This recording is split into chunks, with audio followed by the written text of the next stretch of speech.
प्रश्नावली 4.3 प्रश्न संख्या 2 निम्नलिखित को हल कीजिए। प्रश्न क्या है आपके सामने? प्रश्नावली 4.3 के दूसरा प्रश्न आपसे कह रहा है। हम लोगों ने पिछले वीडियो में प्रश्नावली 4.3 के पहले प्रश्न को हल किया है और उसमें दिए गए जितने सारे बिंदु ए से लेकर के जी तक के सारे प्रश्न को हल कर लिया है। अब हम लोग प्रश्नावली 4.3 के दूसरे प्रश्न को हल कर रहे हैं। क्लियर? अगर आप लोगों ने उस वीडियो को नहीं देखा है तो जाकर के उस वीडियो को पहले देखिए, फिर आप लोगों को ठीक से समझ में आ जाएगा। क्लियर? तो देखिए प्रश्न संख्या 2 और उसका पहला भाग क्या है? ए। और ए क्या कह रहा है? प्रश्न ए कह रहा है अध्यापिका बताती है कि उनकी कक्षा में एक विद्यार्थी द्वारा प्राप्त किए गए न्यूनतम अंक के दुगुना 7 जमा है। विद्यार्थी के द्वारा जो न्यूनतम अंक है उसके दुगुना 7 जमा, दुगुने से भी 7 अधिक जमा है जो अधिकतम अंक है। प्राप्त किए गए अधिकतम अंक कितना है? 87 है। तो प्राप्त किए गए न्यूनतम अंक क्या होगा ये आपको ज्ञात कर देना है। क्लियर? तो चलिए अब इस प्रश्न को हम लोग हल करेंगे। देखिए न्यूनतम अंक क्या है इसके बारे में हम लोग को पता नहीं है, तो हम लोग क्या करेंगे? मानेंगे, लेट करेंगे। क्या करेंगे? लेट करेंगे। लिखेंगे यहाँ पे माना कि विद्यार्थी द्वारा प्राप्त न्यूनतम अंक बराबर क्या रहा होगा? x। माना कि विद्यार्थी द्वारा प्राप्त न्यूनतम अंक कितना है? x। अब देखिए एक और चीज़ इसमें आपको बता दे रहा है कि अधिकतम अंक कितना है? अधिकतम अंक की संख्या कितना है? 87। अधिकतम अंकों की संख्या कितना है? 87। और न्यूनतम अंक को क्या माना गया है? x। देखिए तो इसके लिए हमें समीकरण लिखना होगा। समीकरण क्या आएगा? हम लोग यहाँ पे लिखेंगे प्रश्न से या प्रश्न अनुसार। हम लोग लिखेंगे प्रश्न अनुसार। प्रश्न अनुसार कैसे लिखेंगे? अब देखिए कथन पे आते हैं। कथन क्या कह रहा था कि विद्यार्थी द्वारा न्यूनतम अंक का हमने क्या माना है? x। विद्यार्थी द्वारा प्राप्त किए गए अधिकतम अंक प्राप्त किए गए न्यूनतम अंक का दुगुना। न्यूनतम अंक कितना था? x और इसका क्या? दुगुना से 7 जमा है। इसमें 7 हम लोग क्या करेंगे? जोड़ देंगे। और वो किसके बराबर है? अधिकतम अंक के। अधिकतम अंक कितना है? 87। क्लियर? तो ये आपके सामने समीकरण निकल के आ गया। अब हम लोग क्या करेंगे? इसको हल करेंगे। आपके सामने समीकरण क्या निकल के आ गया? x गुने 2 जोड़ 7 बराबर 87। क्लियर? अब इसको हम लोग क्या करेंगे? हल करेंगे। और जो अज्ञात संख्या है, जो विद्यार्थी द्वारा प्राप्त न्यूनतम अंक जो हम लोगों ने माना है, इसको हम लोग ज्ञात कर लेंगे। क्लियर? इसको हल करेंगे। देखिए ध्यान से x गुने 2 जोड़ 7 बराबर 87। 7 क्या है? अचर संख्या। 2 क्या है? अचर संख्या। और x क्या है? चर संख्या। तो जितनी भी सारे अचर संख्या हैं बराबर के दूसरी तरफ अचर संख्या के पास हम लोग क्या करेंगे? भेज देंगे। तब हमारा x का मान निकल जाएगा। x का मान क्या था? न्यूनतम अंक था, विद्यार्थी द्वारा प्राप्त न्यूनतम अंक। चलिए इसे हम लोग हल करते हैं। 7 को बराबर की दूसरी तरफ भेजेंगे तो क्या आएगा? x गुने 2 बराबर 87। यहाँ पे देखिए प्लस में 7 है। बात क्या है? बराबर के इस तरफ प्लस में दिया हुआ है, बराबर की दूसरी तरफ जाएगा तो क्या हो जाएगा? माइनस में। क्या आ जाएगा? माइनस के साथ। देखिए अब इसको हम लोग घटाएंगे तो क्या आएगा? 87 में से 7 घटेगा तो यहाँ पे बच जाएगा 80। क्लियर? बराबर है तो बराबर। अब देखिए ध्यान से x यहाँ पे क्या था? 2 के साथ गुना में है। 2 क्या है? अचर संख्या है। इसको बराबर के दूसरी तरफ भेजेंगे अचर संख्या की तरफ, तो ये क्या था? गुना में। लेकिन इधर आकर के भाग में। क्या आ जाएगा? भाग में। यहाँ क्या आएगा? 2। यहाँ क्या बच गया? x हमारा क्या था? विद्यार्थी द्वारा प्राप्त न्यूनतम अंक जो हमें पता नहीं है और जिसको हमने x माना है। अब यहाँ पे जब हम लोग हल करेंगे तो हमारा x का मान निकल के आ जाएगा। 2 से जब भाग देंगे 80 में तो क्या आ जाएगा? 40। यानी x का मान कितना निकल के आ गया? 40। क्लियर? इस प्रकार प्रश्न संख्या 2 के पहला भाग प्रश्न ए को हम लोगों ने हल कर लिया है। और जो पूछ रहा था कि विद्यार्थी द्वारा न्यूनतम प्राप्त अंक कितना था, तो वो निकल के आ गया। विद्यार्थी द्वारा न्यूनतम प्राप्त अंक कितना है? 40। क्लियर?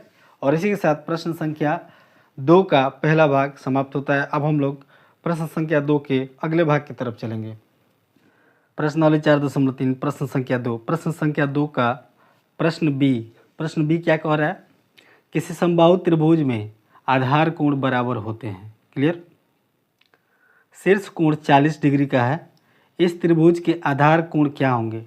देखिए आपको बता रहा है कि यहाँ पे कोई एक त्रिभुज है, ऐसे एक त्रिभुज है जिसके आधार कोण आधार कोण ये वाला कोण होता है, ये वाला कोण, इन दोनों को आधार कोण कहा जाता है। क्लियर।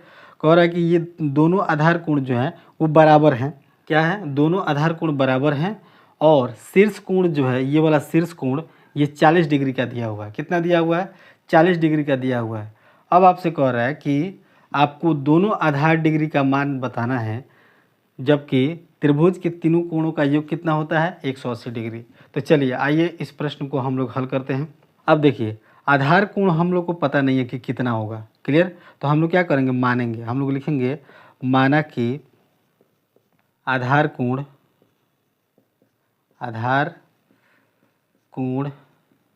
बराबर x।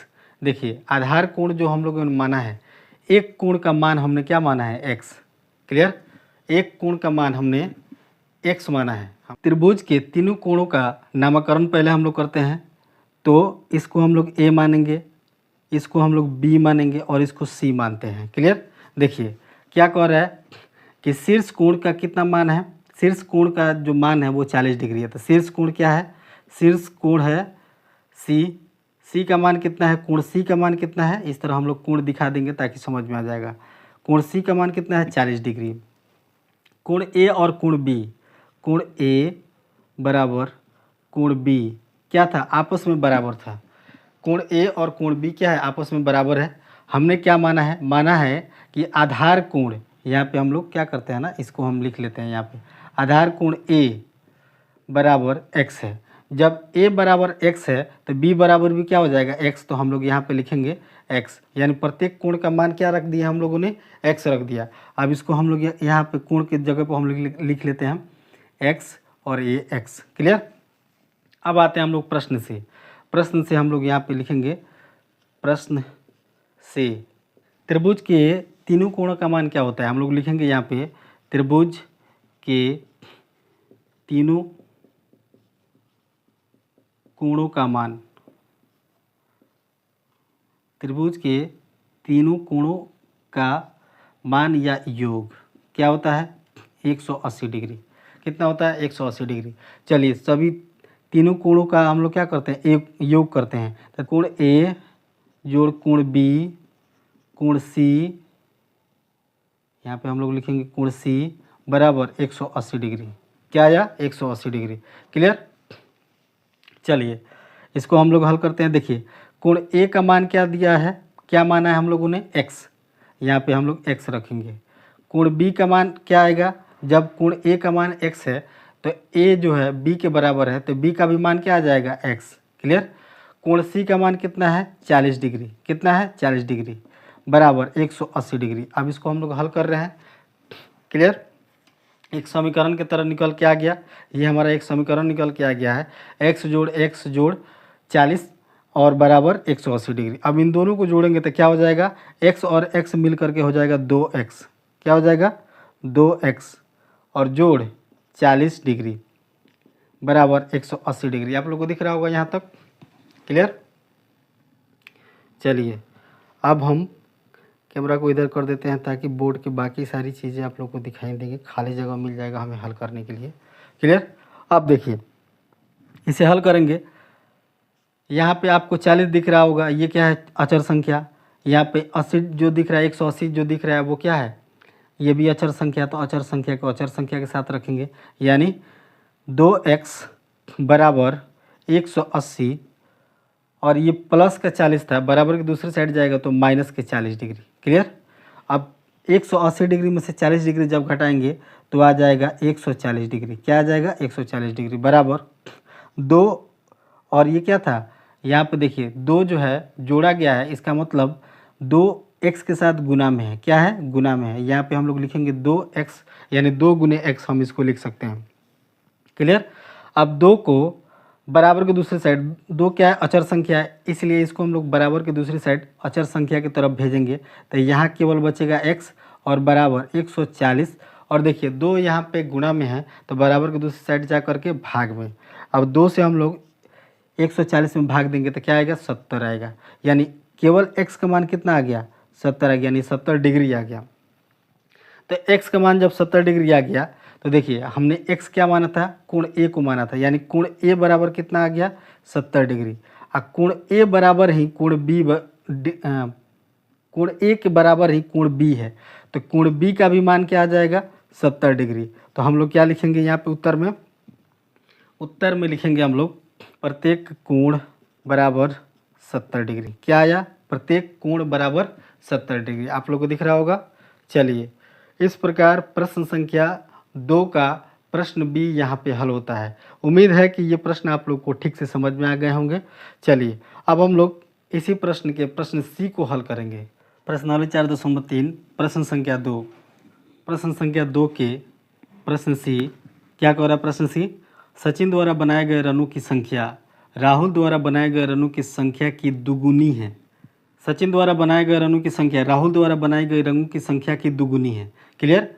उन दोनों द्वारा मिलकर बनाए गए कुल रनों का एक दोहरे शतक से 2 रन कम है। यानी दोनों के द्वारा जो रन बनाया गया है वो दोहरे शतक से 2 रन कम है। तो आपको ये बताना है, क्या कह रहा है प्रश्न में, प्रत्येक ने कितने रन बनाए। तो आपको क्या बताना है कि प्रत्येक द्वारा बनाए गए रनों की संख्या। सबसे पहले हम लोग इस कथन को समझते हैं और इस कथन से पहले समीकरण को लिखने का प्रयास करते हैं। देखिए क्या कह रहा है, सचिन द्वारा बनाए गए रनों की संख्या राहुल द्वारा बनाए गए रनों की संख्या के दुगुनी है। किसका दुगुनी है? तो सचिन का दुगुनी है। तो हम लोग पहले क्या मानेंगे? हम लोग मानेंगे, देखिए यहाँ पे हम लोग को पता नहीं है कि कितने रन बनाए गए हैं, तो हम लोग क्या करेंगे, उसको ना मान लेंगे। एक चर संख्या को हम लोग लेट कर लेंगे, मान लेंगे, ताकि कथन में जो समीकरण दिए गए हैं उसको हम लोग निकाल सकें, उसे लिख सकें। उसके लिए हम लोग क्या करना पड़ेगा, एक चर संख्या को मानना पड़ेगा। जैसे हम क्या मानेंगे, राहुल द्वारा बनाए गए रनों की संख्या कितना है? x है। क्या है? राहुल द्वारा बनाए गए रनों की संख्या क्या है? x है। क्लियर? अब देखिए, राहुल के द्वारा जो रन बनाए गए हैं इसके दुगुना रन किसके द्वारा बनाया गया है? सचिन के द्वारा। क्या कह रहा है? सचिन द्वारा बनाए गए रनों की संख्या जो है राहुल के बनाए गए रनों की दुगुनी है। यानी सचिन ने क्या किया है? राहुल से दुगुना रन बनाया है। तो हम लोग क्या मानेंगे? हम लोग मानेंगे कि सचिन जो है यहाँ पे क्या निकल के आ जाएगा, सचिन द्वारा बनाए गए रनों की संख्या क्या होगी? 2 गुने x। क्या हो जाएगी? 2 गुने x। यानी x क्या था? राहुल द्वारा बनाए गए रन, और क्या कह रहा है कि राहुल से 2 गुना रन कौन बनाया? सचिन। तो हम क्या करेंगे, इसमें इसी x में जब 2 से गुना कराएंगे तो राहुल द्वारा बनाए गए रनों की संख्या प्राप्त हो जाएगी। अब देखिए, अब आपको प्रश्न में क्या कह रहा है, आगे पढ़िए। उन दोनों द्वारा मिलाकर बनाए गए कुल रन एक दोहरे शतक से 2 रन कम है। इन दोनों का जब हम लोग यहाँ पे इन दोनों द्वारा बनाए गए रनों को जब हम लोग जोड़ेंगे तो कुल रन इतना होगा कि दोहरे शतक से 2 रन कम होगा। अब शतक जो होता है, शतक हम यहाँ पे लिखते हैं आप लोग को समझाने के लिए। आप लोग को दिख रहा होगा यहाँ पे। क्लियर? देखिए यहाँ पे हम लोग लिखते हैं शतक होता है 100 रनों का। 100 रनों का जो एक पारी होता है जिसको 100 रन जिसमें बनते हैं उसको हम लोग शतक कहते हैं। अब ये कह रहा है दोहरे शतक। दोहरा शतक का मतलब हुआ इसको 2 बार किया गया होगा, यानी 2 गुना इस शतक का 2 गुना दोहरे शतक हो जाएगा। यहाँ हम लोग लिखते हैं दोहरे शतक। दोहरे शतक मतलब हो जाएगा इस 100 में जब हम लोग 2 से गुना करेंगे तो 200 आएगा, यानी 200 जो है ये दोहरे शतक है। कह रहा है कि दोनों के द्वारा बनाए गए रन जो हैं दोहरे शतक से 2 रन कम है। अब इसमें से दोहरे शतक मतलब होता है 200, तो 200 में से अगर हम लोग 2 रन कम कर देंगे तो कितना आ जाएगा? 198 रन। कितना आ जाएगा? 198 रन। यानी दोनों सचिन और राहुल के द्वारा बनाए गए टोटल रन कितना है? 198 रन है, और राहुल ने जितना रन बनाया है उसके दुगुना रन सचिन ने बनाया है। तो चलिए, इससे अब हम लोग क्या करते हैं, इससे एक समीकरण का निर्माण करते हैं। तो हम लोग यहाँ पे लिखेंगे प्रश्न अनुसार या प्रश्न से। क्लियर? प्रश्न अनुसार। आइए, प्रश्न अनुसार हम लोग चलते हैं। दोनों का रनों का हम लोग क्या करना है? जोड़ देना है। यानी ये हो गया राहुल का रन, राहुल के बनाए गए रन, और ये हो गया 2 गुना x यानी 2x ये सचिन द्वारा बनाए गए रन, और दोनों को मिलाने पर दोहरे शतक यानी 200 से 2 रन कम यहाँ पे कह रहा है दोहरे शतक से 2 रन कम, यानी 200 से 2 रन कम कितना हो जाएगा, 200 से 2 रन कम मतलब 198। क्या आएगा, 198। तो हमारा समीकरण क्या बनेगा, x प्लस 2x, फिर इसको देखिए x प्लस और 2x आपस में जुड़ जाएंगे क्योंकि दोनों जो है सेम जाति के हैं, है ना। ये जो 2x दिया हुआ है और एगो x ये है, तो दोनों आपस में जुड़ जाएंगे। तो हम लोग डायरेक्ट यहाँ पे 3x लिखेंगे। क्या लिखेंगे, 3x और बराबर 198, 198। क्लियर। ये आपके सामने क्या निकल के आ गया, समीकरण निकल के आ गया ये कथन के अनुसार। अब इस समीकरण को हम लोग हल करेंगे और हल करने के बाद जो हम लोगों ने राहुल द्वारा बनाए गए रन की संख्या हमने माना है वो निकल के आ जाएगा, और सचिन द्वारा जो उसके दुगुना रन है उसको हम लोग x का मान जब रखेंगे तो सचिन द्वारा बनाए गए रनों की संख्या भी निकल के आ जाएगी। क्लियर। चलिए तो हम लोग यहाँ पे लिखते हैं, क्या हो जाएगा, ये 3 आप लोग को दिखाई दे रहा होगा यहाँ तक। अगर आप लोग को नहीं दिख रहा है तो कैमरा हम लोग को इधर करना पड़ेगा, क्योंकि बोर्ड का स्पेस थोड़ा हम लोग को मिल जाएगा जिससे हमें प्रश्न को हल करना आसान हो जाएगा। चलिए देखिए ये क्या हो जाएगा, 3 गुना x, क्योंकि ये 3x का मतलब होता है 3 जो है x के साथ गुना में है, इसका मतलब ये होता है। क्लियर। बराबर 198। क्या हो गया, 198। हम लोग यहाँ पे लिखेंगे 198। देखिए 3 क्या है, एक अचर संख्या है, x क्या है, चर संख्या है। 198 बराबर की दूसरी तरफ 198 भी अचर संख्या है, तो अचर संख्या को अचर संख्या के साथ रखते हैं। तो यहाँ क्या बच जाएगा, x, जब 3 को उधर भेजेंगे तो ये आ जाएगा 198, और 3 इस तरफ जो है बराबर के इस तरफ गुना में दिया हुआ है, तो बराबर की दूसरी तरफ जा करके भाग में आ जाएगा। क्लियर। चलिए अब इसको हम लोग भाग देंगे। कैसे भाग देंगे, 3 से 198 में भाग देंगे तो 3 छक 18, 1 आया और 3 छक 18, यानी x का मान क्या निकल के आ गया, 66। x का मान कितना निकल के आ गया, 66। तो x क्या था हमारा, राहुल द्वारा बनाए गए रनों की संख्या थी, यानी x का मान कितना आ गया यहाँ पे 66। क्लियर, आप लोग को दिख रहा होगा। तो इस प्रकार राहुल द्वारा बनाए गए रनों की संख्या कितना आ गया, 66। तो सचिन द्वारा राहुल से दुगुना रन बनाया गया, यानी यहाँ पे भी देखिए 2 गुना x लिखा हुआ है, तो यहाँ अगर हम लोग x का मान रखेंगे तो यहाँ क्या हो जाएगा, 2 गुने 66। x का मान कितना था, 66।